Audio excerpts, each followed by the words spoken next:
Welcome to the Challenge Chronicles. I'm Devin Jordan. I'm with Trace Armstrong and Rob McIntyre, also known as the Riddler, for everyone that's watching on video right now. If you like the content that you're about to hear, you can sign up and become a patron at thechallengechronicles.com. Typically, we do about one extra episode per week, so hopefully we'll be able to provide you a lot of value for those $4 extra. Trace, what do they get for becoming a patron? Well, you get access to our Discord server, which is pretty much on fire. There's a lot of participation, a lot of fun stuff going on. We have our own Challenge Fantasy League just for patrons that has kicked off for this season. You also get access to the entire archive. So if you were listening to us back in the day where we were chronicling every season of the challenge, we're still doing that, but we're releasing them on the public feed a little slower. So if you are a patron and you want to hear the entire chronicle of the Duel 2 or the very first 2 episodes of the Ruins, those are available right now, as well as all of the previous seasons going back to Battle of the Seasons. So again, we'd love if you became a patron. It's only $4 a month. It really helps us improve the quality of the show. Since we've started the Patreon, we've really been able to up the video quality and be able to up the audio quality, and we hope to be able to just continue to improve. Today, we are here to cover and recap episode 1 of Spies, Lies, and Allies. But before we do that, we would like to give a shout out to 2 of our patrons.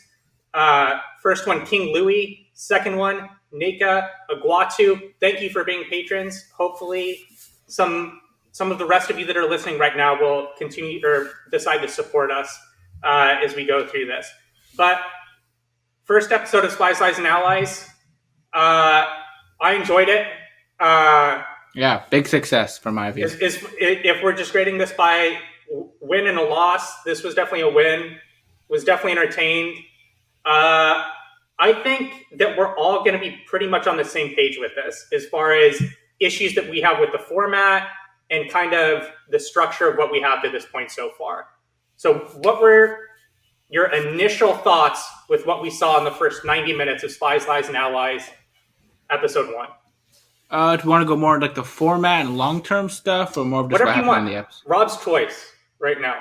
The Riddler chooses. If we want to start off at the top, I thought the opening mission was actually really cool. I thought there was a lot of cool stuff from there. CT hiding for one thing. He's the one dude who's scared of the first mission. Like, I mean, the guy who's been here since Inferno 1. Like, what do you think that was about? I think it had everything to do with he had no idea who these women were that were running. And so I think he was just trying to stay out of, like, was he trying to get Big T again and run it back with her? No, I doubt that. Maybe he was watching. Who knows? I don't know if he would have been that upset with Big T, to be honest. I wonder if he would have rather had Big T or the person that he ended up Berna. Yeah. From scouting reports, I thought Berna looked pretty good. I think she's an acrobat coming from Survivor Turkey. We've seen that translates pretty well. So I think that's a pretty good team he's got. That's a strong team. Yeah. Yes. CT had the really good quote at one point where he found out that Berna was in the circus at one point, and he said that she's going to fit right in with everyone else in the house. It's a great quote. So you've got Berna, you've got, I think, Big T and Tommy. I think that's about the best Tommy could do. I just think being with the veteran was probably so important for him. Michelle and Nam. We don't have to go through the pairs. Let's skip to the meat and potatoes. Let's just go for it, Rob. Let's just go with what happened. Like, people are like, why aren't they talking about the big news of the episode? Oh, what's the big news? What did you consider the big news? Oh, who went into the elimination? The conflict between Michelle and Michaela. That was pretty much the overarching. I mean, you could definitely see that one coming from a while away, just based on how the format was laid out. Those Survivor people were just going to be sitting ducks. I don't even think that's what it was. I think what it comes down to is the amount of teams where there were 2 rookies on each team. That was solely what took place here. And then the twist that TJ threw in when they got to elimination, where he told them that they wouldn't have to put a team in. They would be able to choose one man and one woman from any team, completely destroyed and obliterated any chance of a rookie alliance, which was already on life support. Well, I think what it should do is really kick it into gear, because they still have the numbers by a very thin margin at this point. So they should really see what's coming to them. But that's just not going to happen. They can't even see straight, Rob. Like, they have no idea what's going on right now. Gabo's picking Nani because he thinks she's hot. half these He people calls can himself. He tells himself he has popcorn muscles in the confessional. He's calling himself out. Okay, I have a note on Gabo, and it's just 4 words. Gabo is fucking clueless. He has no idea what show he stumbled onto. Like, he literally, like, this is no joke. He has no clue what this show is. He has no clue what he's there for. He has no strategy. He's just there. And it just was like, I can't decide whether I'm really excited about that or just fucking mystified that they cast him and he literally knows nothing. We see that. We've seen that happen a couple times where at the internationals. It seems like most of the people actually did their homework a little bit, to be honest. A lot of people did. Like, I thought so. Like Logan clearly had at least seen last season based on how he was talking about it. Why do you say that? By the way, because he was talking about how she really likes to be with a partner who coaches her, but coaches her positively. That could probably just be from things that he's heard in the house. I don't know if there's that could have just been him and Anissa having a conversation and in the confessional after the fact. So I don't know. It's possible, but I don't know. We saw Kyle telling other people in the house about Anissa earlier on in the episode. That's fair. To me, it came off like he had seen the last season. You don't think that they send them out the last season and half them watch it? Dude, I wouldn't be like. I bet most of these people like haven't seen the show before, really. Like maybe like a few minutes here and there. Rob, you have to like put yourself in the position of these people. These people don't give a fuck. They're there to get paid. They want the paycheck. Like the chance. I mean, if I'm in that position, I'm watching everything. I know you're not them though. Like you just said, put me as them. That's me. That's what you're them though. But you have to then take on their intellect, Rob. Your IQ drops when you assume their role. They have other things going on. Oh, I mean, make time. They got grills to sell on Instagram. Okay. It's true. Some fit tea to push. Anissa, by the way, is the first. I know we rag on Anissa sometimes, but first mission Maven. She's won 3 of the last 4 first missions she's been on. Well, and to go into some other mission streaks, Nelson is now 0-36 in his last 36 missions. And he'll get there. You know what? This was. I had a. Go ahead, finish your thought. I had a thought. He should have been able to do better at this one. This is something that he should have known. He should have known that the letters and numbers painted on the block actually meant something. Yeah, they should have. Like, this is pretty obvious. How is Anissa like? I assume more people. Obviously, more people picked on it than just Anissa. But the fact that so many of them didn't was very surprising. Like, even the Survivor people should know. Yeah, here's the truth, and I really think this is what happens now because of the twists they keep doing with the winner's power and things that happen in elimination, things like that. I think some of these crafty veterans don't want to win the first one because they don't want to get put in the hot seat and make an enemy when they get to the elimination and they have to pick a team or something wacky happens. I think they want to know, okay, if I'm going to win the challenge, I need to know exactly what that means. So let's let Anissa win the first challenge because she's going to go. I think that's true. I don't know if I buy that. I don't think anyone's pulling up. Like, I don't think anyone's taking a dive in this first mission. It didn't seem like anyone was. Because we don't know what the format is. Like Ashley and Huey could have been sent home right now. Don't come in last. Just don't come in last. Hold on. Real quick. So, did you think that they were going to be sent home? No, I didn't. No. Why? They've done it before. Yeah, but if they get purged out like that, they either A, announce it, or B, there's a redemption house. Yeah, they announce it, yeah. They have never done that and not announced it. The only time they purged somebody out without announcing it was Nelson on Vendettas when the show was just run dumbly. It's run by a kindergarten teacher or something. Yeah. I don't know what the heck.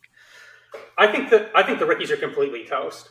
I think they're going to get absolutely steamrolled. Yeah, because my whole thing with the rookies veterans thing, I certainly thought the veterans would try with this, how the numbers shook out, to have a veterans group that just purged out the rookies. You did not. You were against that, Rob. No, my thing was always the format. No, you can go back and listen, Devin. My thing was the format was...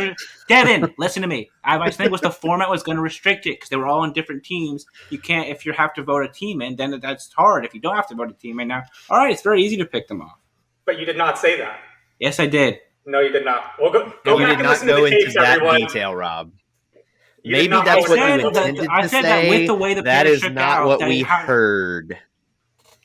Well, yeah, because people hear the things that make you look better. The patrons will speak. Yeah, they'll speak for me. They will have the ultimate say. Yeah, that was always my take. Is that I just think with this format now, it's going to be very easy for the veterans to pick apart these rookies, assuming they win most of the Completely missions.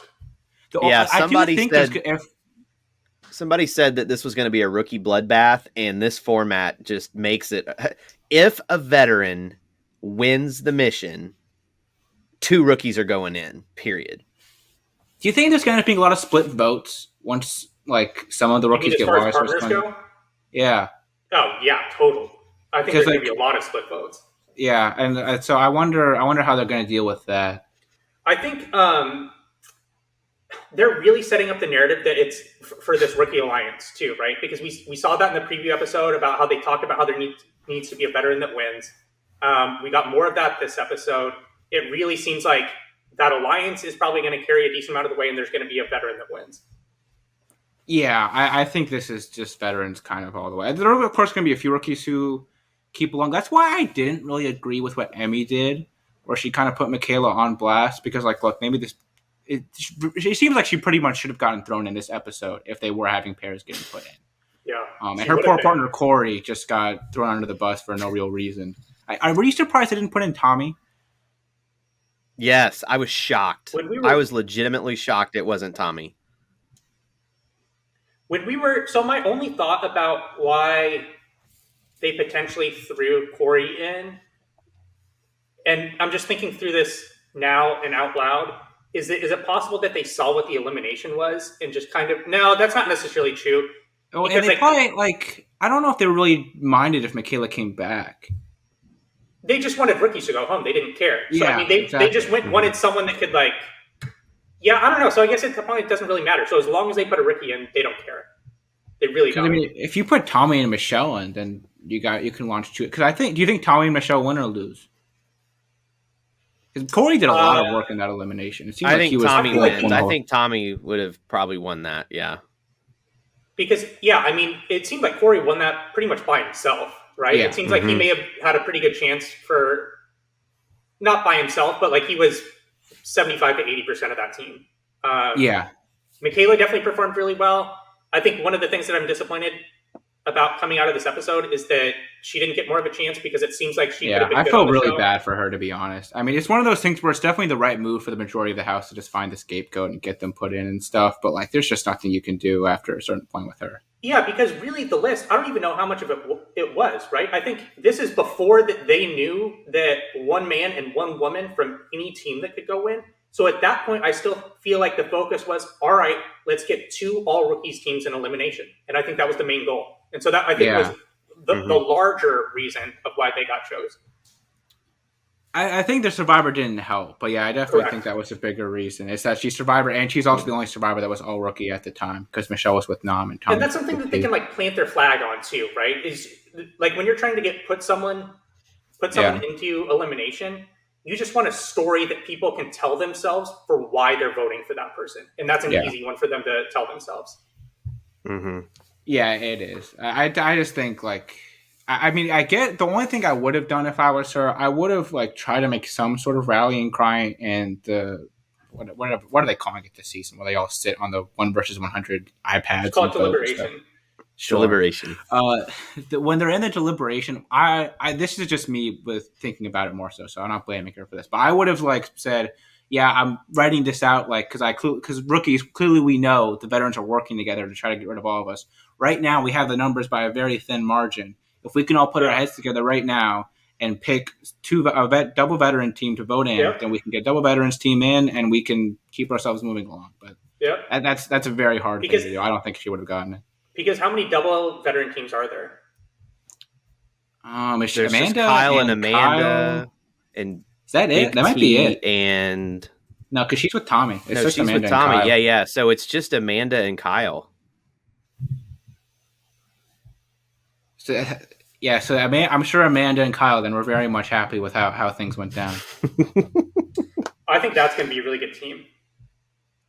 I do too. I would probably prefer to be on a split team, to be honest, right now. Why? Because then if like a rookies team happens to win, you're not in jeopardy either. Assuming because you're they get all veterans team. Yeah, assuming they kind of get their act together. Which, my perspective. Yeah, I don't think it's going to matter. That's my thing about it. Yeah, it's like they're not going to be able to get their act together. Like we've talked about, like the most. Michelle and Tommy are smart. They should somewhat know what's like coming. I don't think that But that's a how many of strategy these that they're other going to take. I think doofuses they're know going to. how that works? Yeah, like Rob, you have to think about the most successful veteran alliances in the history of the show, and compare them to these people, right? What's the most successful, Most successful rookie alliances? You're saying? most successful rookie No. alliance ever? What's the most successful rookie alliance of all time? Frank's crew in Battle of the Seasons. And then what's the one beneath that? Like 1,000 miles of crap? No, like. I mean, I have to think about it a little bit more. Like, I get like the women on Battle of the Sexes far the too. most successful ever. the women. Okay, rookies at Battle of the Sexes too. Like, what does that even mean? I'm just saying, like, you got like Wes's not. crew on Battle of the X's too. That's not bad. I'm talking about all rookie. But that's alliances. a mix of vets and rookies. I know it's not. It's not good. You just named Wes as like the leader of the alliance. Yeah, if Wes was around, I wonder what he would do. Would he run with the rookies or the vets? That would be an interesting one. I mean, like, they just need to wake up, smell the fucking roses, because in the same way that this lines up well for the veterans to pick the rookies off, the same is true for the rookies. They have the numbers right now. They have right now because Nam's out. Poor Nam apparently just can't hang around on a season. So he's out, and then Ed comes in. That's another rookie that's added into the numbers. They only gained the numbers, right? Well, they lost 2. They lost 2, and they lost 2. 1. So they're down. No, 1. they gained 9. They're down 1 from before, but they lost 2 and gained 1. So they're in totality they're down 1. Because a veteran went home too, Trace. Yeah, because Ed came in. Oh yeah. I got it. Okay. Yeah, I mean, they're coming from like Survivor and Big Brother type shows, so like they have some political background, but it's just hard, man. These foreign seasons of Survivor, is it like American Survivor, where it's very political and strategy focused? It's still certainly political heavy. It's not to quite the same degree. Like there's more physical aspects to it, but there is still a big political part to it. The challenges are the challenges they do are more physical in a lot of cases. Like Romania's is very physical. Australia's is more physical. So yeah. All right. Now that we've covered that a little bit. Let's get into the pairings, right? Let's go over what we think of the decisions on who chose who for the teams.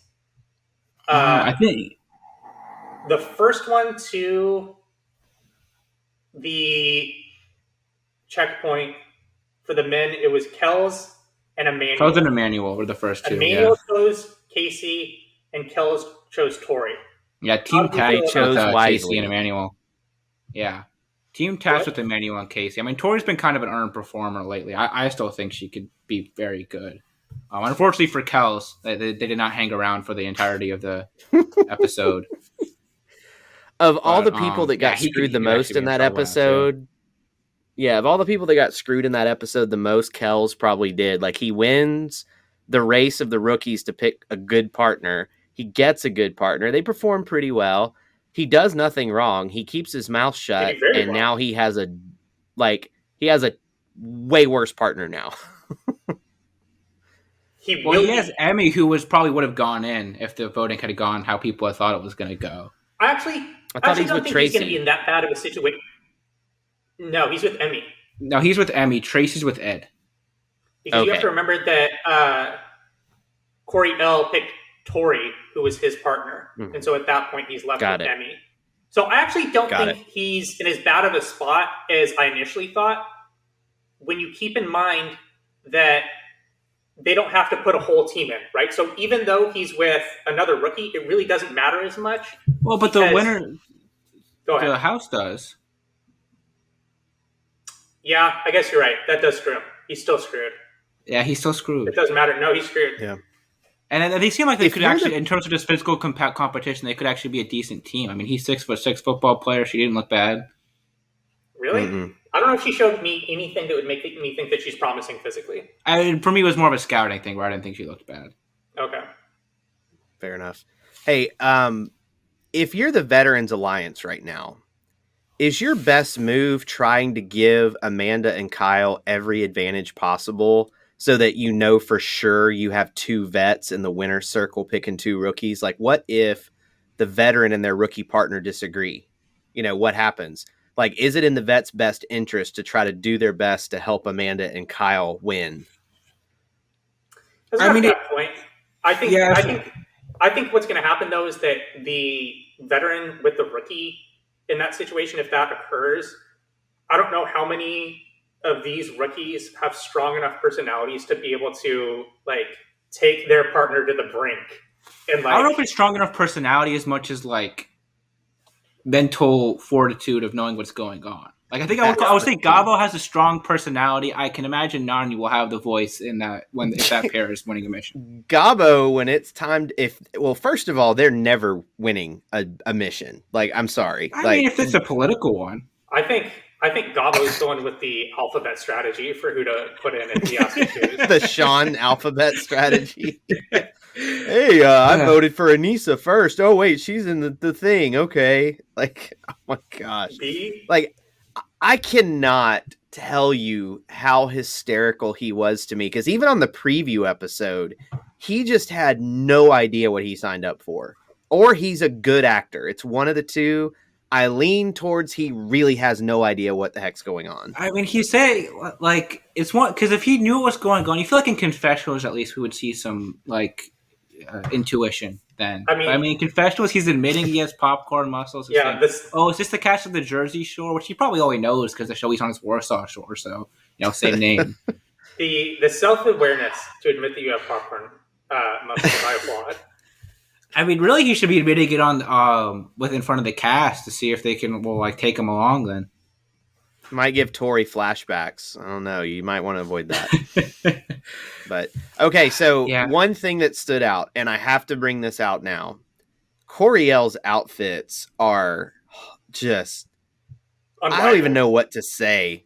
When he showed up near the end of the episode, there's no one that has dressed like this man on the show before.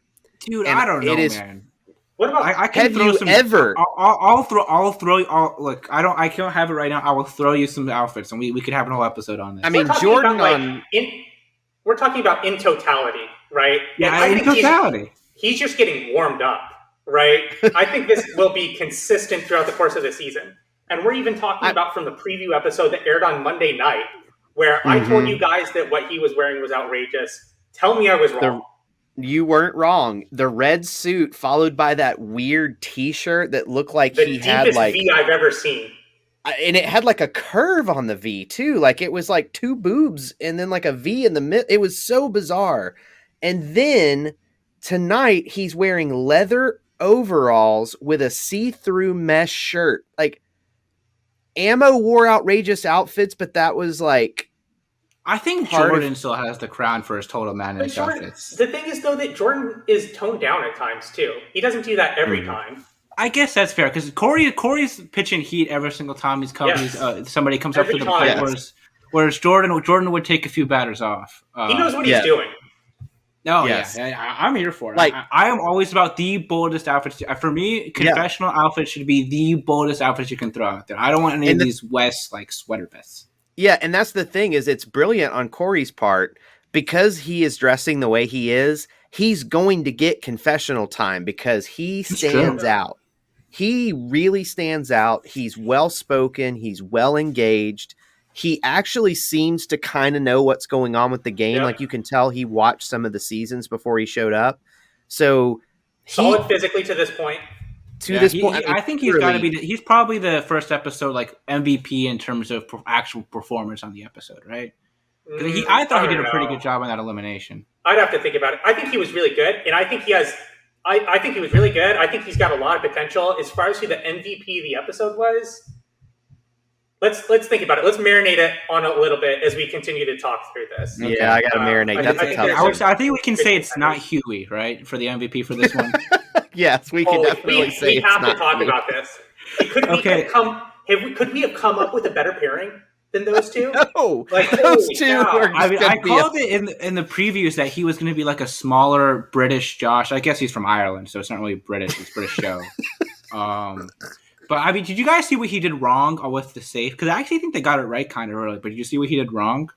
No, No. what do you do wrong? So he was trying. They're on the knob. He kept trying to turn it, and he's like, "It won't turn. It won't turn." And then eventually, you see him. He just pulls it. You don't turn it. You just like pull the knob like back, and he pulls it and it, like opens right up. And he like just pushes the safe over, and it's just not having it. But yeah, that's if they can hang, that's going to be an explosive pairing. Oh, I don't know. I dude. feel think like this is hanging on by a thread. this has potential to be a potential someone goes home for slapping the other. Like you get the two of them drunk far enough in the season and they still hate each other, there will be physical violence because It seems like it's definitely going to be one of those like pairs where they love each other 1 second and then are just at each other's face the next second, right? They definitely. Because that was even what we saw right when they were back at the house, right? They were all together. Ashley was telling him what to do in deliberation. And then she was like, pretty much like said something like, I'm going to kill you if you do this or something like that. I think I just think she's going to kick him under the bus the first chance she gets. Like once the man just like wins the mission. I mean, probably. But like once the man, apparently he boxes. So. But the thing is with boxing, that's weight class mandated. And unfortunately the challenge is not. Will he be the points per episode king of fantasy this year? I mean, Michaela put in a very good. Michaela and Michelle both put in very good performances and desperate efforts this episode. Yeah, but yeah, he and Ashley are definitely going to both be putting up the numbers. But yeah. You know, like if Amanda wins a mission or Nelson or just somebody Ashley's friends with wins a mission, she's like, hey, you know, who might not be a bad guy to pick. Yeah, I mean, it seems okay. like So something. Go ahead, Devin. I'm off topic from where you're going. I'm a little off topic too, but related to what Rob just said in a slight way. Amanda seems like she's in a golden position right now. I think that Amanda, Nelson, Ashley, like that whole group. I know Ashley's got especially because it seems like she's going to kind of be the bridge with the Big Brother alliance too. She's going to try and bring them together slightly. It seems like they might be able to just coast to the end. That like love triangle dynamic where we've got Nelson hooking up with Ashley now, and then Amanda's friends with both, but then Amanda's hooking up with Fessy, who's bitter enemies with Nelson, and then Nelson's best friends with Hunter, who got screwed over by Ashley. Like, I mean, if we could just bring Hunter into the mix, we're looking at quite a situation here. They should have cast Hunter, to be honest. I mean, I think how are you not bringing in Hunter instead of Ed? Ed brought a lot of energy, so I like that, but. Did Hunter just not want to do it? No, he wanted to do it.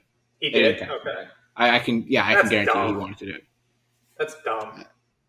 He should be on, especially now that you know we're going to have a problem. I would we know Amber B appears in the trailer, so she's coming in at some point. Like I think there might be an opportunity for them to use a couple alternates here. So in fact, he's not getting called off the bench in I don't know where he lives. But so outside of let's get into the format. All right. So outside of being able to switch partners if you win elimination, what do we think about the format in that the winner of the mission gets to choose one pair to go in, or gets to choose two people to go in elimination, not necessarily on the same team, and then the rest of the house has to vote one single pair to go into elimination as well? Are we in favor of that? Are we against that? Do we think it's boring? I think it's okay. I prefer actually a little bit more spread out in terms of who gets power in the mission, just because then more people will compete. Like I feel like what you run to the risk here of is that, like I know on last season there was a couple of missions where only a few pairs tried, just because there was only a few pairs who could win, and then nobody else really had incentive beyond that. So that I could see being somewhat of an issue, but beyond that, I don't think there's a lot of problems. I do really like actually the double eliminations. I think that will help the pacing of the season a lot. That was what I was gonna bring out, was that like just the fact that we're getting rid of two people. Yep. That's going to help this season feel like there's momentum behind it, and it's good. They're going to have to hit the brakes eventually, right? Otherwise, we're going to run out of people too fast. I don't know. Because we were getting rid of one person per episode last season, right? How do we know, though, that they're not going to break up the pairs and it goes individual at some point? Right? That makes it seem more likely at this point. Because, Rob, think about it. We got rid of one person per episode last year. And that lasted us 319 episodes. There's no way that they can get rid of two people per episode this season. How does the math We had work? like a lot of weird things where a lot of people DQ'd, and then there was also there was weird episodes where like Devin and Darrell and Josh and CT all go into elimination during one episode. Like they have a few different triggers they can pull to make it so funky around with the timing of it. Rob, how many pairs are there this season? There are 17 16 pairs right now with Michaela and Renan on their way out. So they could they can't do it, right? Because you have to have people that are going to be in the final. How many people do we think will be in the final? Like, well, 6, so if we 8? assume it's 4 pairs and the final runs 2 episodes, then you've got 14 episodes out of that, right? 14 No, more. you'd have No, it's 17 19 episodes, Rob. I thought it was Well, I'm 19. saying 14 more, like if they run the numbers as normally. Like I if don't 2 get what you people mean. go per episode. Okay, hold on. two- All right, so If if 2 we people have go per episode, we they have want to get down to 4 before the people. final. We have 34 people, so that's There's 17 going to be more than teams. 4 people for the final. No, No, 4 4 pairs. teams. Yeah, so 8 people left. So 8 people. So So- you're gonna be down to That's 10 episodes 26, that they can go with this. 13. Because how many pairs are there? You said 17 or 14? There's 17 pairs. 17 So- pairs down to 16 now. So that's 13 episodes that they could go, right? Well, if we the finals 2, then it's 14. I know, They- so that they would be ordered 15 episodes in total. And they ordered 19, you said, Trace? Yeah, there's Yes. 19. Okay, so they'll definitely extend it to some degree. I don't know what that means. Is it And individual? who knows? Maybe we have an episode that winds up like the Zach Jenna thing, but maybe it's like actually interesting. It's split over 2, and maybe they have a couple that are individual eliminations, but like they could have a couple individual eliminations, but not all individual eliminations. I don't know. They have plenty of different ways they can get it to the number of episodes they want. Like they'll figure out a way to do that. I'll give them credit. There was only one point in this episode when I thought to myself, they're stretching this too long. And I think it was about Really? it was like about the halfway mark. I'm like, man, I was like looking at the non-existent watch on my wrist, being like, let's speed this up. I was pretty into all of it. I didn't think they stretched anything. I know it a little bit after that, it started to pick up again, but there was, Okay. I feel like definitely a lull in the middle of the episode. There was Well, a so- 5-minute lull, and I will allow a 5-minute lull in a 90-minute show. So, well, Trace and I were talking about beforehand. Do we want to talk about the shutdown stuff? Yeah, too? so let's dive into this. So I noticed that they're not going to address that they had a COVID shutdown because Nam went home because of the COVID shutdown. I don't know if he tested positive or because of the scheduling of the show getting pushed back. He went home because of the shutdown.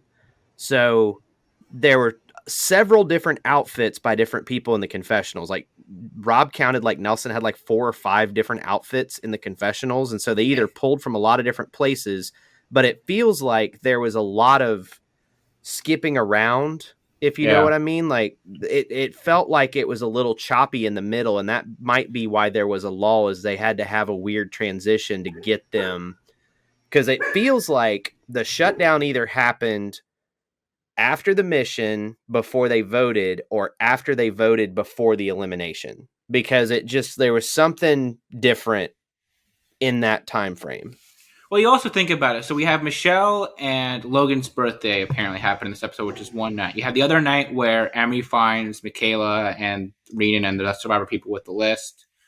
You have You have 3 different hookups happen. Like, you have so many different things happen, or that would seem to all each occur possibly on separate nights, that I think it would make a lot of sense that we have the mission, then we have the shutdown, and then whatever happens. Yep. Yeah, I mean, it seems like there could have been as many as 5 distinct nights going on in this one episode. Yeah, really, it does. Who knows how many? There's no way to tell.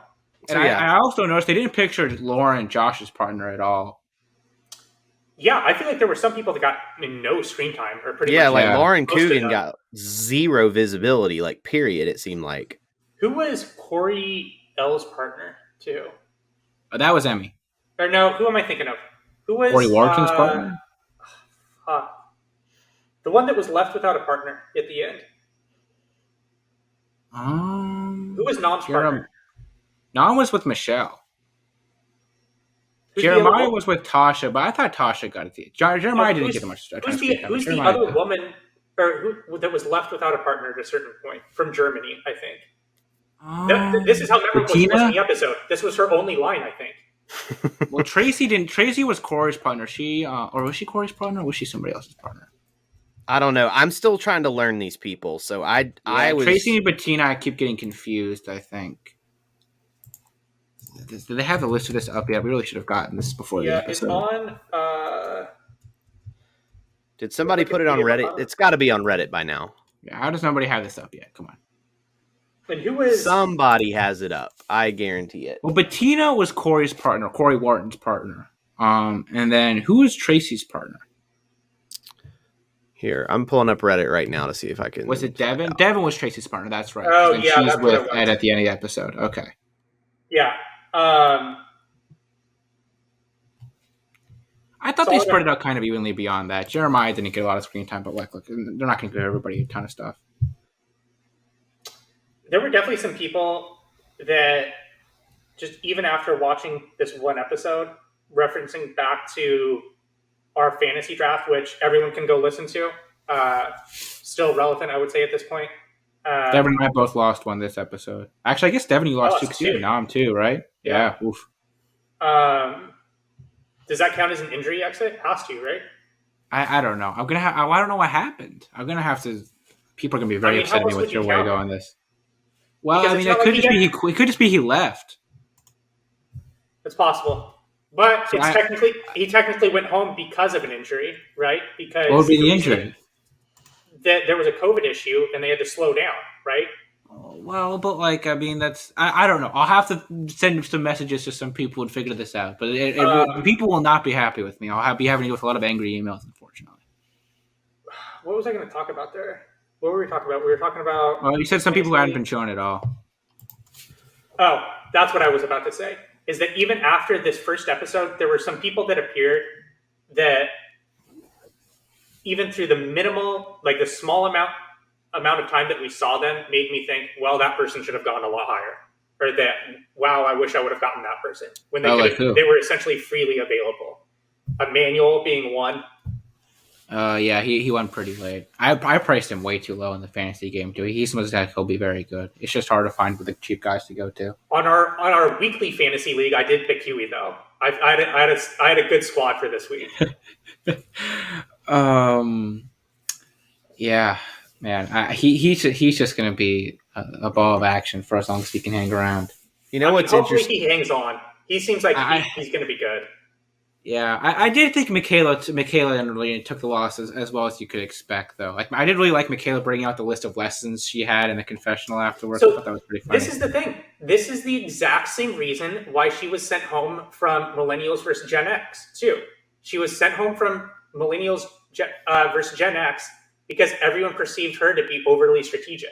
There was a moment in the show, in the episode that she got sent home, where she pulled some people aside and she was putting seashells on the sand and pointing out the numbers and the strategy that they should take. Pretty much the exact same thing that happened this episode. That is crazy that you mentioned that now. Yeah, visual learners apparently not very popular on reality competition shows. It's just completely different when you put it on paper, right? It's one thing for you to be I guess, but you see Laurel's always walking around with her lists.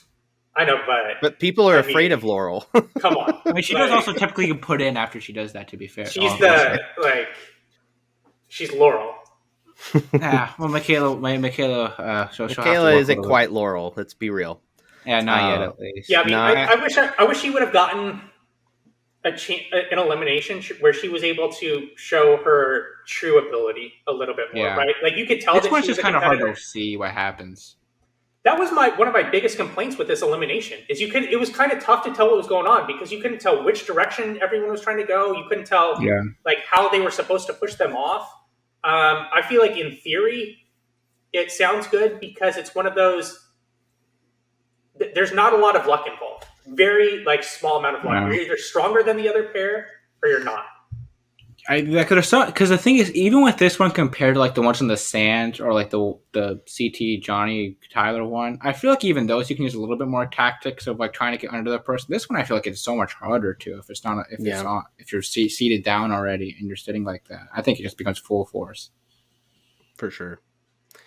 One thing I noticed, changing the subject, the cast had more fun in this one episode than in Total Madness and Double Agents combined.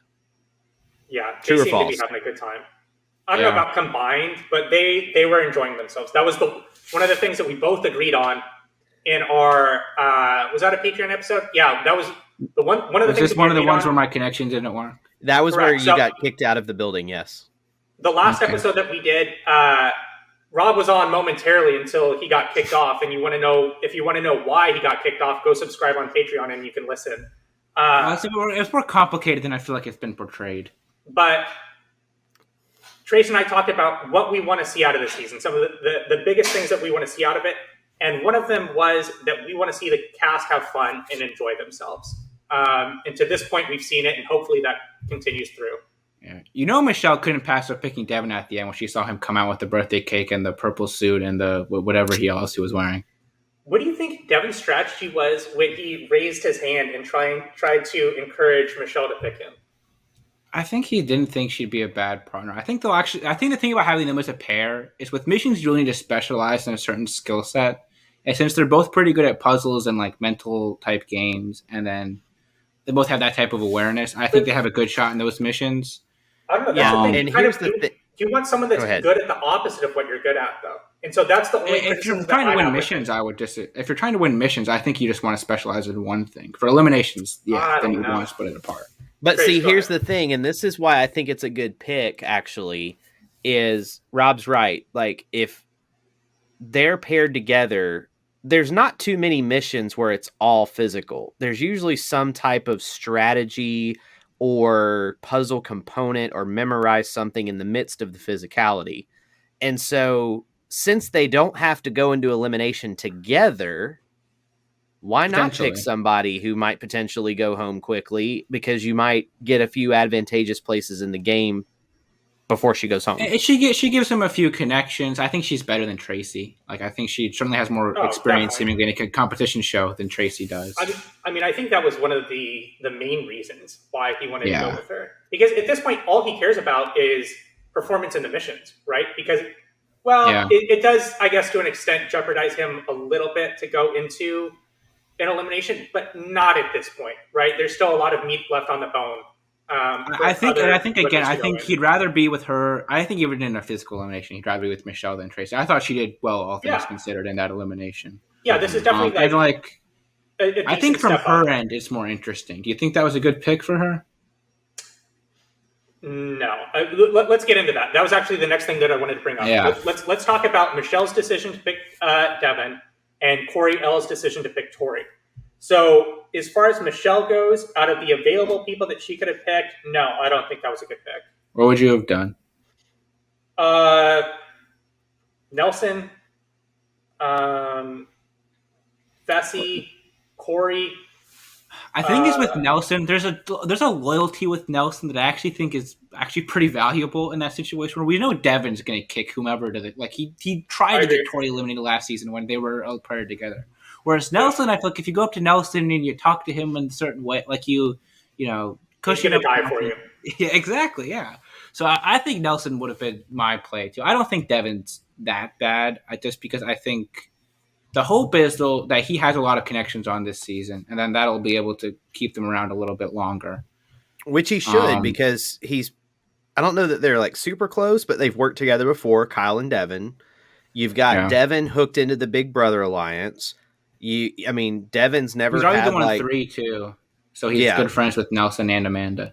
Yeah, so I feel like Devin's in a good spot, and I think this is a good place to transition to an idea I had for this. Who do you think is the rookie that's in the best position right now, and what rookie is in the worst position? And then we'll do the vets. I think Emmanuel was probably in the best spot. Yeah, I wouldn't disagree. Just thinking. Ironically enough, you're gonna laugh at me. I think Gabo, the clueless one, is in the best position based on the way the format is structured. Because he's so clueless and self-deprecating about his popcorn muscles and all that stuff, if I'm a vet, I want to save him for when the vets have to start throwing each other in. Because that's going to have to happen. At some point, they're going to run out of rookies. Pushing him out. I think Nani's pushing him out the door first chance. Is it possible that Gabo is playing the Kaiser Soze strategy? Why would he lie to us then? He's got to stay in character. He wants the big reveal. Yeah. He's pulling the wool over our eyes reveal. Yes. Okay. I don't think he is. I would bet against that. Dude, someone has to do that on Survivor of the Challenge at some point. Someone has to do it. No one's ever even attempted it. Mm-mm. People tried to play themselves down physically before. No, I'm talking about full commitment, pretending like you're another person. Like put on an accent like in your on TV. Like Yeah, Gabo all of a sudden comes out like a like business executive from New York. You know what I mean? Completely different person. he's secretly working for J.P. Morgan. Yeah, making like $5 million a year. Yeah. And this is like his true passion is to be on the challenge. It's beyond the challenge. I mean, I don't know. I think he's getting. I think he's definitely like once these double rookie, and even with the double rookie pairs still around, if they just need somebody to go in, I think Nani will happily oblige for her partner to be shipped out the door. Sure. Priscilla's I just partner? think as a veteran male, She's I want with him Nelson. around long. I want I think she's want in a him very to good stick spot around. too. Priscilla's in an excellent spot because one, I think she's like by all appearances she'll be pretty good physically, and she's partners with Nelson. I think they're. She seemed crazy intelligent too when I did the background on her. Okay, I like that. So that's a good one. Who's in the bad spot on the rookies? Is it Michelle? No, I think she's better now with Devin. I don't know. I think the Emmy Corey L pairing is in a lot of trouble. But they're not paired with each other anymore, are they? No, excuse me. The Kells Emmy pairing is in a lot of trouble. I know Kells seems great physically, but I think that could also be a problem for him. Yeah, oddly enough, Emmy seems like she's the one probably the most on the ropes. Which makes no sense, right? Why? I don't even get her. No. I mean, so from this perspective, why does she decide that she wants to spill all the beans against? Yeah, I don't get that. I think that's a terrible move. And she's acting like she's the champion of the episode. Like, what is she doing? I mean, she got on TV a lot, but I think it's a terrible long-term move. I think if you, I just don't think she realizes how much the veterans are together. And look, with hindsight, we can probably see that more than we would if we were in the house. But if I was her, I'm not trying to push another double rookie team under the bus because we saw she almost got thrown in with them. Like if Logan's not Anisa's partner, they're probably going in. All right, so let's talk about. What about the vets? Who's in the best and worst spot for the vets? No, hold on. Let's talk about Coriel's decision first. His decision to pick Tori. Trace, what do you think of that? I think that's good. It's a great decision. Would it have been the decision you would have made, though? I don't think it's a bad decision. I think it's a good decision, but could there have been a best decision? So the thing I have to balance here is who's going to be loyal to me and who has connections, and then also who I can win missions with. Those are the three things that I'm really looking for. I think Tori is going to. I think Tori's going to be a little bit more loyal to her partner than Ashley or Amanda. What I actually think Ashley and Amanda have other. Like they're going to be more sort of the way they play the game is they're going to push themselves in their lines forward. Whereas Tori, I think, is more willing to be a bit more fluid with that. I think they have a pretty good shot at winning missions. If there's something strength based, I think they might actually be the favorite in that. And then she has enough connections, I think, to fly by. Yeah, I think Tori's a great choice. Like it's a great choice. I think the best choice is Casey. Yeah, I think I agree. Yeah, that's not bad either. Because the Big Brother Alliance is they're sticking together. They ain't breaking. Yep. Those three ain't breaking. Then you got Devin, which might get you Kyle. And then Casey is by far the best all-around female. Is she the best physical female? Maybe not. Is she the best mental female? Maybe not. But she's a solid B+ in both of those. And so I would rather have someone who's more well-rounded and loyal than someone who maybe is a great physical competitor but is a complete train wreck on puzzles and ruining the strategies. They won't shut up and stuff like that. Casey's definitely going to be better in fantasy this season just because of the fact that she's single and Nani's on the season as well. Like they're going to get a ton of airtime.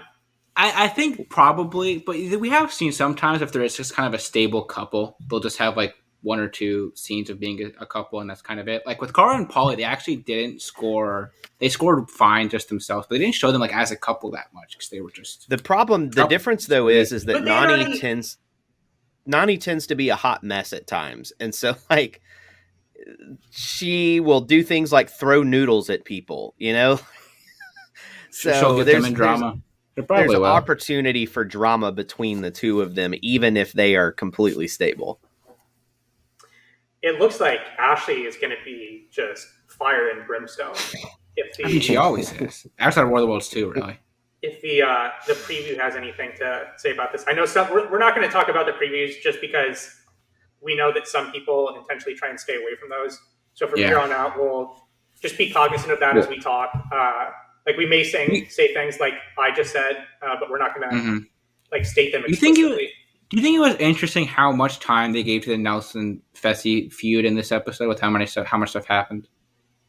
I mean, I didn't think they gave more than I thought they should. I didn't think that they did it a crazy amount. I think they have to bring it up because it's going to continue to come up. I think this is going to be one of the more present narratives throughout this season. Yeah, and the fact that it was a very contentious conversation that came directly out of the previous season. Like if it was a longer break between this incident and this conversation, they might not spend as much time on it. But because it just happened on the last season, and it like Nelson was fired the fuck up. Like he was very emotional about this situation.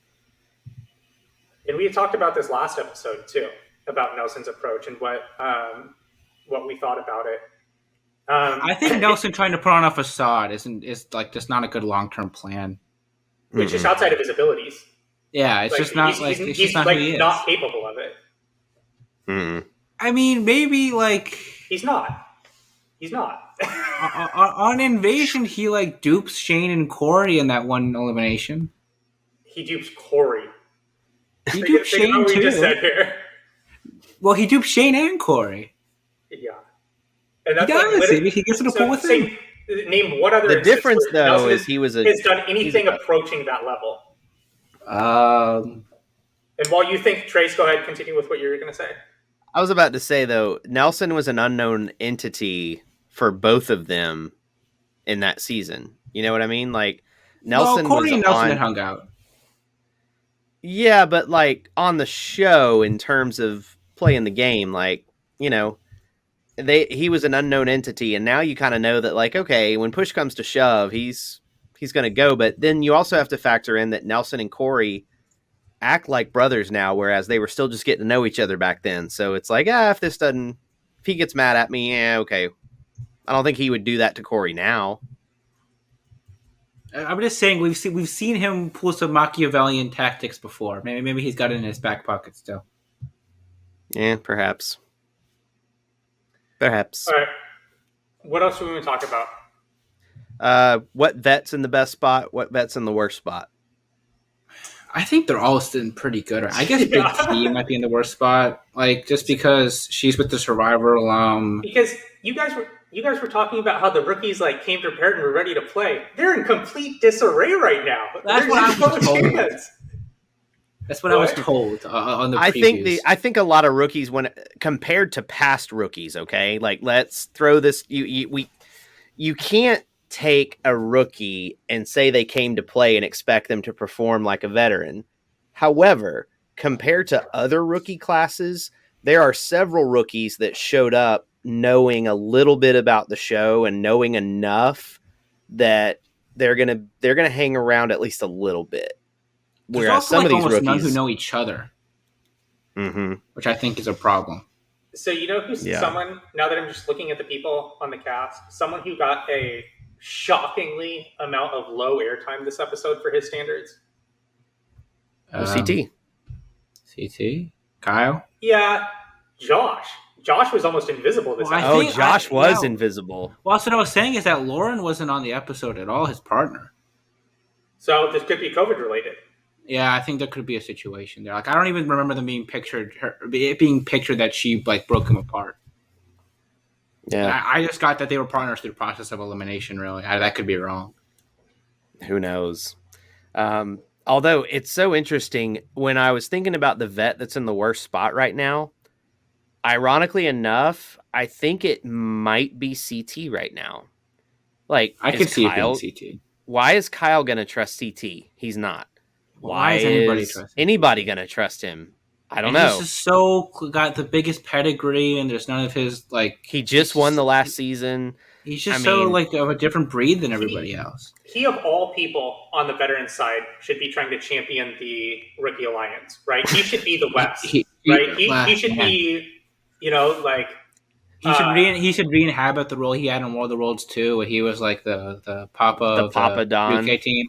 Yeah. Yeah, for sure. I think that his best play though is if he can last until it's all veterans left. They ain't throwing him into elimination because nobody wants to go against him. So Well, the but only way you don't want to go Someone against him in a has to. final, though. Yeah. You don't Exactly. have to go. But you don't But have to there's go gonna against be- him if you put him in. And that's the thing is I think we're in a situation where you might see them try to figure out who the strongest rookie is and throw CTN against him. Like I think I don't that think is they'll a even be that possibility. calculated with it. I think that there'll come a point where the winning team is like, we don't want to face CT in the final. We're going to just vote him in once there's just not as many rookies to pick off. Is this a season where we maybe get like a big elimination between like a CT and a Nelson then? Maybe. I just think Nelson's going to be kind of in a pole position here. Yeah. You do? So has it become something where maybe you see you don't CT think so? Fessy? He's the one that's literally being antagonistic against the Big Brother Alliance, and I think that the Big Brother Alliance will still continue to be in control. I'm still a fade on Fessy. I think in the Nelson-Fessy feud, Nelson's winning that feud this time around. Why would you think that? I think he has more connections, friends. and I think he has more of a positive... All right, so Fessy essentially has those 4 people in the bag. Like, they're in his back pocket. Who? He has Casey, Josh, Devin... I think Devin's picking Nelson over Fessy. I don't know, dude. Same already the one season. He didn't like Fessy at all last season. You can say he's a Big Brother Alliance now. Amanda's picking Nelson over Fessy. I don't know, dude. I'm just not worried about it. They've worked together multiple times. Of course they are. I think, do you want to make this bet? Let's have this be our first bet. I think Nelson makes it farther than Fessy does. I think he places higher. Okay, I'll bet on this. There we go. That's what I like to hear. All right, is it our I don't know my $10 bet? $5. I kind of want to do more. What? Standard $10 bet. No, I'm betting it's got to be at $5. least 10. Well, $5. What are we I think there's a lower probability here. Like, I don't think this is like 90% chance that Fessy's going to make it. Well, what do you think the percent chance then? I don't know, somewhere like in the 50s. Like, I'm not let's not play this off like I'm like super confident about this. Like, I think that there's an edge there for Fessy. Well, you did seem so much surprised when I had said that I thought Nelson was in a better spot than Fessy was. It's just Nelson has name the amount of times that Nelson has been completely in control of the game. Invasion. That's essentially what you're saying is going to happen right here. Yeah, I don't. I'm not saying he's gonna be like Sun Tzu, like moving chess pieces around and stuff. I just think he's got a lot of friends who are going to be in power. Amanda and Ashley can do the game planning because he's just there. In the same way that Nelson is not capable of being in control of his emotions and not showing Fessy that he's upset with him, he's not being in control of the game and being a strategic mastermind. I'm not saying he's going to be a strategic mastermind. He can be like Ashley and Amanda will do the plotting and Devin, and then Nelson's just there. He just hangs. Okay. All right. What else? The image in my head of Nelson in a Sun Tzu like ancient Chinese outfit moving Chinese chess pieces around made me laugh. That just really made me laugh a little bit. I have all my chips in the Nelson bucket for this season. That's my big play. Man, all right, that's a fair bet. Yeah, like if I'm going all in on something, I don't know if that's what I would go all in. Well, who are you going all in on then? Amanda. You think it's Amanda's season? Yeah, like who? If you had to pick between the two of those, who would you pick? I think I'd still lean Nelson, but I do think Amanda's in a very good position. Oh. And this will transition. I'm leaning Nelson. I'm leaning Nelson because I think even though Amanda's in an amazing spot, I think there is a higher chance of Amanda somehow going into an elimination versus Nelson. But I think Amanda I really think being in a double VEP team, especially being the only double VEP team, really is not like an outstanding position. Just because if by chance the rookies can get it together or for one vote or something and a few stray votes come their way, then they're in trouble. I agree. Well, they better get it together quick. Yeah, that's I just think the probability that the rookies can get it together is super low. It is very low. Because here's the thing.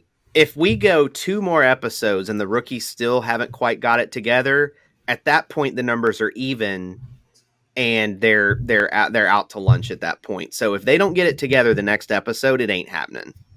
All right, let's let that transition into power rankings for this season for the first episode. We're going to do this again, as much as we hate doing it. I love doing it. I love doing it. It's just it gets hard at times. Who would like to kick us off? I can start. Go. I'll have Nelson 1, Corey 2, Devin 3 for the men. Nelson. Corey Wharton L. or Corey L? Corey Corey Wharton. L. Yes. Corey Wharton. Okay. Corey L. Okay. For the women. But to be clear to people, this is our winner rankings. Yes. Correct. Yes, power rankings. Okay, so we're projecting who's going to win, not necessarily like, all right, Corey L had a great week this week. He's going to be in the Yes. Right. This is power rankings for who we think is going to win based on this episode so far. Women, I'll go Tori 1. I just had her as my preseason pick, and I didn't say anything to change it this time around. I mean, I feel like I saw a little bit to maybe not go against that. I mean, What? I feel like any attention at this point is not good attention.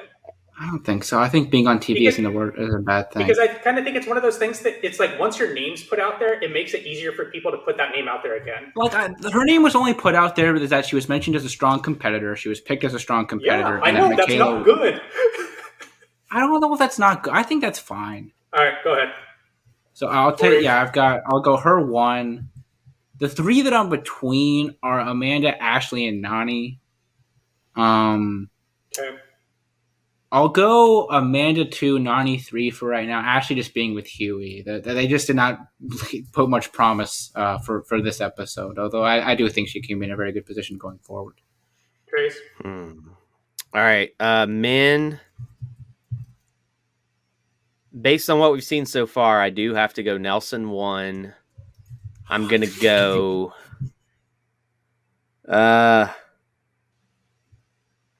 just not that many vet guys that I'm crazy about. I guess I'm going to go Nelson. I'm going to go Corey Wharton. And I'm going to go CT just because it's CT. I don't off feel your number 1 pick already? I'm not off of it. It's just based on what we saw this episode. There's just a level of confidence that I need to gain for where we are. For the women, it's a little easier. I would go Tori, Amanda, Casey. And then overall, I think you have to go Nelson, Tori, Amanda. Are we doing overall this year? We can do overall. I was going to have the same one as him, actually. All right. This is not usual for us. Usually he's off on his own. So what did you doing want to his do own right overall? stuff. Say it one more time. Oh, Nelson, Tori, Amanda. Yeah, both of us went Nelson, Tori, Amanda. We should have written these down, and then I should have written them down. They're in the same spreadsheet. I know, but he took like my whole thing because he just replaced CT with Devin. Okay. And who was your their third one was Casey, right? Not Nani. Yeah. So I will go with. I mean, I don't think we're not really like far apart on any of this. Really? No. Like, I think I'm going to go for the women because I'm the only gentleman on this podcast, and all the women go first. I will go with Amanda 1, Ashley 2, Casey 3, and then I will go with. I don't feel good about any of the guys, to be honest. Like, don't you feel before I get my answers here? Don't you think I feel good about mine. Don't you think that there's? Like I don't feel strongly. Don't you feel like there's a more even split for the men than there is for the women? In terms of competitive ability, position, or just everything? Probability to win. No, I feel good about it. I feel it's wide open. I feel like there's a greater standard deviation between for the probability for each of the women to win than there is for the men. I actually would go the other way. I feel very good about Nelson 1, Corey 2, and then Devin. And then below, like if I had extended below them, I'd actually be a little bit sketchier on it. Like I'd probably be looking at like Kyle, CT, maybe a rookie, but like Emmanuel. After them, I wouldn't feel great about it. I wish we would have more than like zero amount of time to think about this before we get on.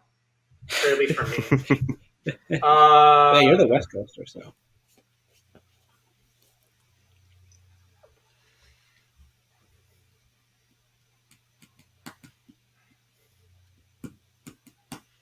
I guess I kind of want to put Corey number 1, but I feel terrible about that. Wow, Corey, he's come around. We've talked about this from all the episodes that we did before. there's no like really like standout guys here besides CT. Like he's it. Like there's no one else. There's no like blue chip talent on Then this pick cast. him. Then pick him. For everyone listening to this now, if you want to go back, we did cast previews of people previously. We did one for the men, returning men, or we did one for the rookie women, one for the rookie women, and then one for all the returnees. Some of those are Patreon episodes, some are not. If you're interested in finding out more about these people, go back and listen to those. And that was one of the main things that we discussed for the returning players. All right, fuck. I'm going to go Corey 1. Wow, Fessy this is 2, so. Nelson 3. This is stunning. So off of CT and then having Fessy only at 2. I thought you would have had Fessy 1. I actually have a that's solid maybe, like, reason why I don't want. I think Fessy is out this season, and I don't think I it's agree. because of a political situation. Somebody on the board, I don't know how to pronounce his screen name, but I interact with him a lot. It's like Madong, maybe. I don't know. I can't remember how to. I don't know how to pronounce it. Very present in Discord. A very sharp viewer of the show. Very good viewer. Really love interacting with this person. He mentioned he was interested to see how Fessy would perform because the season is taking place during Ramadan, which means Fessy cannot have a sip of water or a bite of food from sun up to sundown. And they even made a point of that in the preview episode earlier this week where he was putting food on plates and putting it in the refrigerator so he could eat after the sun went down. If he's in the middle of a physical daily mission and he's going to be weak because he's only going to really be eating, maybe one meal a day if he gets put in elimination. Like his energy level is going to drop through this season. So I just think he's in a bad spot just from a physical perspective due to his religious belief. And I applaud him for coming on the show and sticking to it. I mean, I don't know a lot of people that would do that. And so like, I give him all the props in the world. I think it's just going to be really hard for him. So it is definitely tough. I do know like Hakeem Olajuwon, for example, and a bunch of other like professional athletes have had similar situations occur. And it's something too where I think your body adapts to it after a while of doing it for years over years. It is a credit to him that he's pushing through it like that though. So Rob, and for everyone listening, Rob and I did a betting podcast where we came up with props for the season. We went through a bunch of different categories, and one of them was most likely to win the season. Who were our picks? Do you recall? So we will both said CT would be the obvious favorite if you're setting lines, and then Fessy would be 2. I said on that show I thought one of Nelson or Corey would win though for the men. That's who I would have picked. Who did I say? Do you remember? You said you would have bet on Fessy at that point. That's just why I mentioned it. Okay. Yeah, because you said coming down from CT. I don't remember picking CT to win. I think CT's in a terrible position. No, I just meant CT is like the public favorite. Like he would be the one that's the betting line. If you're putting an actual betting we're line, talking about the sportsbook odds. Yeah, the sportsbook odds would put CT as the favorite. If we were the sportsbook right now and we put out that line, I mean, like we'd be like licking our chops. We're ready to retire right now on all the people that bet CT to win. It's just like when LeBron went to the Lakers and everybody was betting them to win the title. And they missed the playoffs. So I'm gonna go. I honestly might go all of the women for my top 3 over the men. I'm surprised by that. Like you really like. So do you think there's a much better chance of a rookie male winning than a rookie female? Yeah, for sure. Completely, yes. Completely. Dude, like those women seem like they're in complete control because I even think it goes 4 deep. I think so. Right now I have Amanda, Ashley, Casey. I would put Nani right behind them too. I think they're in a strong position. You're not as on Tori as Trace and I. No. Okay. No. That's like her and Anissa don't seem as cemented in that alliance as a lot of the other people do. Don't you agree? They're not, and they won't be as in on that alliance as especially Amanda and Ashley are. Although I'd be curious I guess Amanda and Ashley would probably go with Nani and Casey versus Tori and Anissa. Yes. Yeah, totally. But I think we've just got so much road to get down before we get there, though. Yeah. All right. So I'm going to go Amanda, definitely Ashley. Yeah, I'm going to go all 3 women. Amanda, Ashley, Casey. Okay. All right. So to recap, no, we're not going to recap. I think we're good. Do it again if you want to listen to it. I think they can Rewind it. rewind. Yeah, rewind 2.5 minutes if you want to recap. I mean, if we weren't, We're an hour and 10 minutes in. It's we're good. what else do we want to talk about? I mean, at this point, we've talked more about the episode than there was actual runtime for the episode. That's not unusual for us, to be fair. No, I would say that's typical. It's very typical. I think to close, I just think it was a very solid first episode. There was nothing I was like super excited about other than it looked like the cast was having fun, which is a good precursor for the season. And there was nothing that I hated. So like it's a solid B+ start to the season. It gives me hope. And I'm excited to see next week's episode when I could not say that many weeks last season for Double Agents. I am excited to see what happens next Wednesday based on what we saw tonight. I agree. Yeah, I'm very curious to see more of the internationals kind of interact. I feel like they're more in the background this episode, with the exception of Emmy. So I'm curious once we get more of an interplay there, how that looks. But yeah, I'm very happy with this one and excited to see what happens going forward. All right. So for the next episode this week, the second episode, the Patreon-only episode, which, again, you can subscribe to our Patreon page at thechallengechronicles.com for $4 a month, and you will have access to this episode. We also leave a link in the description of the show below for you to go and subscribe there. We want some feedback on what the patrons want.